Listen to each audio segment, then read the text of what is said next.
नमस्कार. बातमी आहे 2 मालवणी पुस्तकांची. सिंधुदुर्ग प्रतिष्ठानतर्फे 2 मालवणी लेखकांची पुस्तके वाचकांच्या भेटीला यायचा साहित्याचा सुयोग लवकरच साधला जाणार आहे. मालवणी भाषा संवर्धनासाठी सिंधुदुर्ग प्रतिष्ठान मुंबई यांच्या माध्यमातून विविध लेखन उपक्रम आणि कार्यक्रम होत असतात.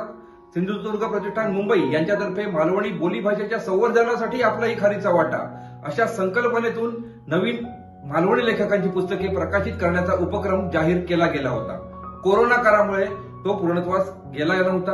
यासाठी पहिल्या 2 पुस्तकांसाठी 2 लेखकांची पुस्तके निवडली गेली होती.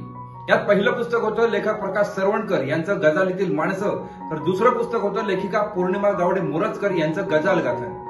लवकरच प्रकाशन समारंभ करून ही दोन्ही पुस्तके वाचकांच्या भेटीला येणार असून दोन्ही पुस्तकांचे प्रकाशन सिंधुदुर्ग प्रतिष्ठानतर्फे करण्यात येणार आहे अशी माहिती देण्यात आली आहे.